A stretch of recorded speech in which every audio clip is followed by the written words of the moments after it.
um alerta sobre os impactos da crise climática na Amazônia. Em uma mensagem divulgada pelo Vaticano, inspirada em um documento do Regional Norte 2 da CNBB, a preocupação é com a possibilidade de um super El Niño que pode provocar uma seca severa, afetando rios, a produção de alimentos, o abastecimento de água e o acesso de comunidades ribeirinhas indígenas a serviços essenciais. Para a gente entender a dimensão desse alerta e os desafios para a região amazônica, nós vamos conversar agora com Dom Ionilton Oliveira, que é bispo da Prelazia do Marajó, a quem está aqui no TJ Aparecida participando com a gente. Dom Ionilton, boa tarde para o senhor, bem-vindo aqui ao TJ Aparecida. Boa tarde, mais uma vez a minha alegria de estar participando com vocês na TV Aparecida, no telejornal. Quero aproveitar, perguntando para o senhor o que motivou esse alerta divulgado pelo Vaticano e por que ele chama tanta atenção neste momento? Bom, o Vaticano publicou uma mensagem, uma carta que o presidente do nosso Regional Norte 2, da CNBB, o Dom Irineu, ele publicou agora aí no voto do dia 20 de junho, onde ele fazia um apelo a toda a comunidade católica aqui do regional, que abrange os estados do Pará e do Amapá, para a gente estar atentos ao que está para chegar, mais ou menos assim o alerta que foi feito. E como foi publicado na página do Vaticano também, Vaticano News, então isso deu uma repercussão, alcançou um maior público até do que nós mesmos aqui dentro do regional.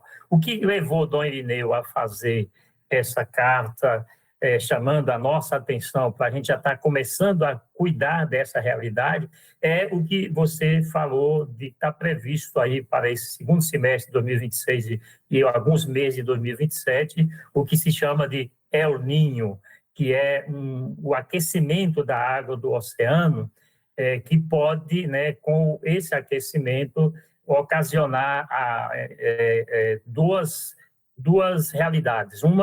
Uma realidade que é de menos chuva e seca e calor, que é o caso nosso aqui do norte da Amazônia, e o outro lado que é mais chuva lá no sul do país. Isso é consequência do que a ciência chama de El Niño, E então, baseado nesse, foi inclusive uma nota técnica que o próprio governo federal publicou, nesse período, e que foi avaliado também pelos bispos lá no encontro do Conselho de Pastoral, que aconteceu na CNBB também no mês de junho.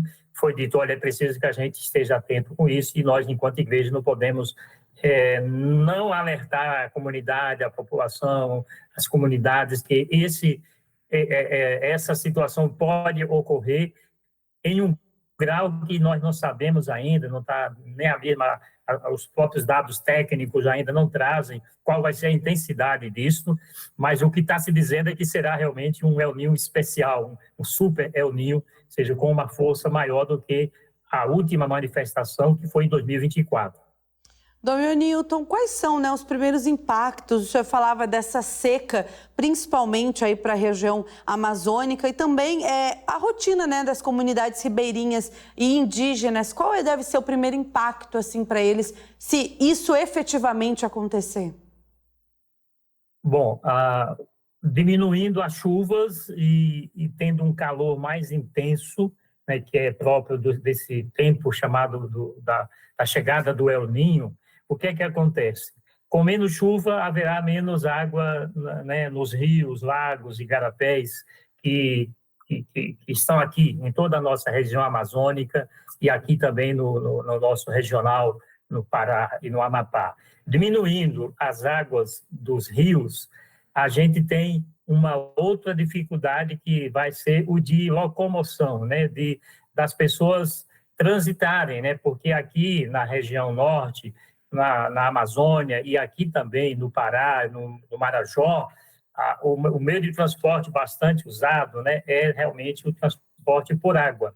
Então, quando os rios diminuem o seu volume de água, muitas vezes existe dificuldade de fazer circular as rabetas, as lanchas, os barcos, e as pessoas muitas vezes ficam até isoladas, como aconteceu em 2024, houve eu ainda estava no Amazonas na época, lá na prelazia de Itacoatiara, e lá várias comunidades ficaram totalmente isoladas, porque justamente os rios secaram. Secando o rio, vai ter também um problema com a questão da alimentação, da segurança alimentar. Diminuindo as águas dos rios, diminui a presença dos peixes, que é um alimento bastante usado por nós que estamos aqui no norte e por nós que estamos aqui no Marajó, por exemplo, né?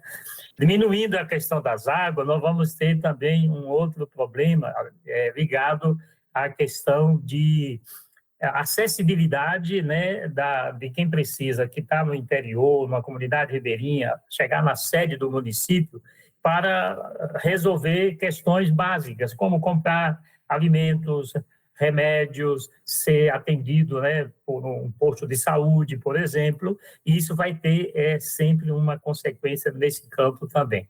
E um outro ponto, devido à seca, né, nesse período do El Niño, há um risco muito grande das queimadas, seja por um processo natural, que qualquer faísca gera, então, um fogo, ou até por queimadas, diria, maldosas, intencionais. Alguém queima porque está seca a floresta, é fácil de combustar, de queimar, então a gente já vai queimar porque, passado essa fase, a gente tem uma razão para invadir essas terras, dizendo que agora estão destruídas pelas queimadas durante o El Niño. Então, sintetizando, a questão do transporte, da locomoção das pessoas, interior e sede de cidade, a questão da alimentação, porque diminui a questão do peixe e até mesmo a busca de alimento em outros lugares, e essa questão das queimadas que aí gera, com a fumaça, traz também muitos problemas de saúde, e a falta, é claro, de água potável, de água para o consumo humano, que diminui também com a questão da seca e da menos chuva. Dom Newton, a gente acompanha, né, as notícias, há realmente uma grande preocupação por conta desse El Niño agora no segundo semestre de 2026. O senhor citava, né, há pouco sobre a situação que aconteceu em 2024, quando a região amazônica sofreu, né, essa seca. Quais foram as lições aprendidas, as lições deixadas também, né, dessa grande situação de estiagem agora para reduzir os impactos de um novo evento extremo como a gente está sendo preciso aí, né, para a região? Certo, olha, justamente foi esse o objetivo que o Dom Irineu colocou nessa carta que ele enviou para todos nós. Ele chama a nossa atenção para que a gente possa começar a pensar em ações preventivas, ou seja, antes de chegar o tempo forte, né, da presença do El Niño na nossa região, que a gente já comece, então, junto com as comunidades, conversar, ver como é que a gente pode estar fazendo, se a gente for alcançado nessa intensidade que está sendo falado, como é que nós vamos estar atendendo a essas comunidades mais distantes da sede de cada município e que vai ter mais dificuldade, né, com a chegada da seca dos rios e com a onda de calor.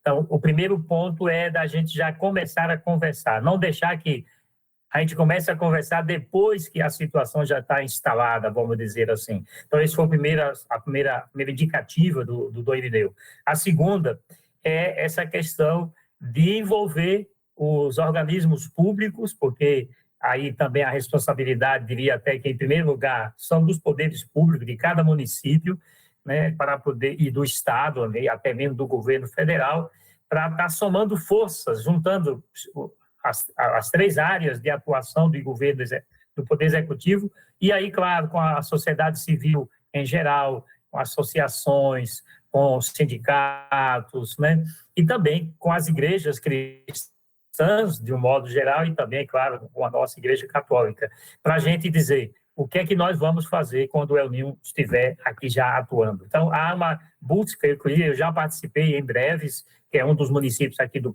arquipélago do Marajó, faz parte da prelazia do Marajó, de uma reunião na Secretaria do Meio Ambiente, onde esse assunto, inclusive, já foi tratado ali, dizendo que os organismos lá daquele município já estão buscando encontrar formas de amenizar, né? Não vou dizer que vamos solucionar todos os problemas, porque muitos deles fogem da nossa própria, diria, condição humana de resolver. Mas, quando nada, vamos estar prevendo com antecedência para agir melhor quando os fatos acontecerem.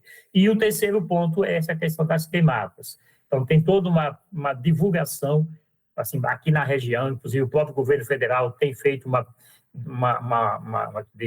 série de informativos pedindo para a gente tomar cuidado, evitar tudo aquilo que possa causar realmente um incêndio e ocasionar queimadas e, consequentemente, trazer prejuízos, tanto para a floresta quanto para nós, os humanos, por causa da fumaça que uma queimada geralmente forte. Então, as ações todas pensadas é de prevenção nesse momento.